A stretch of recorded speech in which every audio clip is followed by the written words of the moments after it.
বন্ধুরা, বাংলাদেশ ভারতের জন্য দিনকে দিন মাথা ব্যথা হয়ে উঠছে, কারণ সদ্যই খবর যেটা শুনতে পাওয়া গেছে, বাংলাদেশে উথাল পাথালের সময় চীন এবং আমেরিকা ঝাঁপিয়ে পড়ার চেষ্টা করছে। আসলে শেখ হাসিনা ভারতে চলে আসার পর চীন এবং আমেরিকার মতো অন্তরাষ্ট্রীয় খেলোয়াড়রা বাংলাদেশে নতুন সরকারের কুবুদ্ধির ফায়দা তোলার চেষ্টা করছে। যেখানেই চেষ্টাতেই ওই দুই দেশ ভারত এবং বাংলাদেশের মাঝে অবস্থিত বাংলার উপকূলে পা রাখার মনস্কামনায় লিপ্ত হয়েছে। কিন্তু একদিকে যেখানে ভারতের চিন্তা বাড়ছে, সেখানে অন্যদিকে ভারতের জন্য ভালো খবরও আসছে, কারণ বাংলাদেশে উথাল পাথালের মাঝে ওখানকার টেক্সটাইল ব্যবসায়ীরা অন্যান্য দেশ থেকে কটন ইম্পোর্ট করতে পারছে না, যার জন্য আন্তর্জাতিক মার্কেটে ভারত বিশাল বড় ফায়দা পেতে চলেছে। কারণ দেখা হলে বাংলাদেশে কটন সাপ্লাই না হওয়ার জন্য অন্যান্য দেশের দ্বারা সাপ্লাই চেনকে সম্পূর্ণভাবে ভারতের দিকে ঘোরানোর চেষ্টা করা হচ্ছে। যদি অন্যদিকে এখনো পর্যন্ত বাংলাদেশের গার্মেন্টের সবচেয়ে বেশি প্রোডাকশন হওয়ার কারণে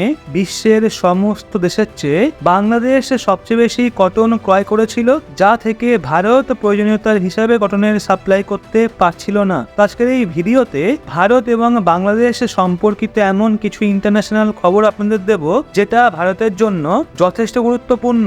কিন্তু এগিয়ে যাওয়ার পূর্বে ভারতের জন্য একটা লাইক অবশ্যই করবেন।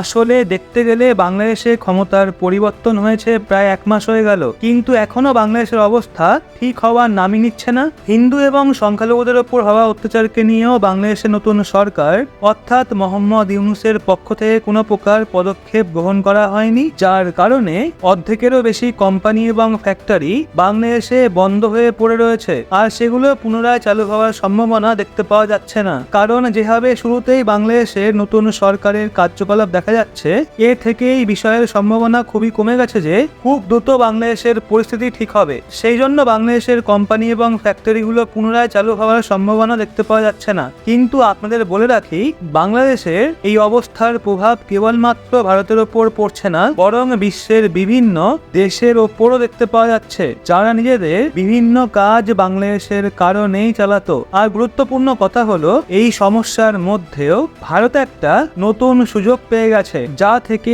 ভারত এমন এক সেক্টরে সফলতা অর্জন করতে চলেছে, যেই সেক্টরে বাংলাদেশের কারণে ভারত এতদিন পর্যন্ত পিছিয়ে ছিল।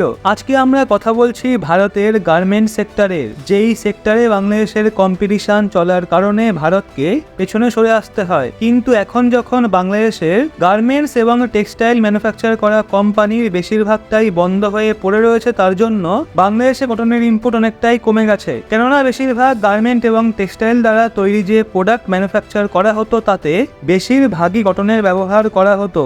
কিন্তু অন্যান্য দেশের এক্সপোর্টার বাংলাদেশে কটনের এক্সপোর্ট করে ইনকাম করছিল, কিন্তু এখন তাদের লোকসান হচ্ছিল। সেই জন্য সদ্যই খবর বেরিয়ে আসছে, অন্যান্য দেশের কটন এক্সপোর্টার যারা বাংলাদেশে কটনের সাপ্লাই করে, তারা তাদের সাপ্লাইকে ভারতের দিকে শিফট করার কথা ভাবছে। কারণ দেখা হলে ভারত বিগত কয়েক বছর ধরে গার্মেন্ট এবং টেক্সটাইল প্রোডাকশনকে বছরের পর বছর ধরে বাড়িয়ে চলেছে। আর আপনাদের বলে রাখি, আজকের সময় আমেরিকা এবং ইউরোপীয় ইউনিয়ন এবং ইউএইর মতো বড় বড় দেশে ভারতের দ্বারা টেক্সটাইল এক্সপোর্ট করা হয়, যেখানে বর্তমান সময়ে 150টার বেশি এমন দেশ রয়েছে যারা ভারত থেকে টেক্সটাইল এবং গার্মেন্ট প্রোডাক্ট কেনে। যদিও এই দেশগুলোতে ভারতের থেকে অনেক বেশি বাংলাদেশ নিজের টেক্সটাইল এবং গার্মেন্ট প্রোডাক্টকে এক্সপোর্ট করে, আর বাংলাদেশ ভারতের থেকে ছোট দেশ হওয়া সত্ত্বেও টেক্সটাইল এবং গার্মেন্টের প্রোডাকশন অ্যান্ড এক্সপোর্টের মামলায় ভারতের থেকে আগে এই জন্য রয়েছে, কারণ বাংলাদেশে লেবার কস্ট অনেক কম হয়, আর বেশিরভাগ টেক্সটাইলের প্রোডাক্ট ঘরোয়া পদ্ধতিতে ম্যানুফ্যাকচার করা হয়, যার জন্য অন্যান্য দেশে বাংলাদেশ ভারতের তুলনায় কম দামে টেক্সটাইলে তৈরি নিজের প্রোডাক্টকে বিক্রি করতে পারে। সেই জন্য বাংলাদেশি ম্যানুফ্যাকচারের কারণে আন্তর্জাতিক মার্কেটে ভারতকে একটা অনেক বড় কম্পিটিশনের সামনা করতে হয়। কিন্তু ভালো কথা হলো, ভারতে যে কাপড় এবং অন্যান্য টেক্সটাইল প্রোডাক্ট বানানো হয়, সেগুলো একটু দামি অবশ্যই হয়, কিন্তু সেগুলোর কোয়ালিটি দারুণ হয়। এজন্য যেই দেশের গার্মেন্ট এবং টেক্সটাইল মার্কেটে ভারত একবার এন্ট্রি নিয়ে ফেলে, সেখান থেকে ভারতকে বের করা মুশকিল।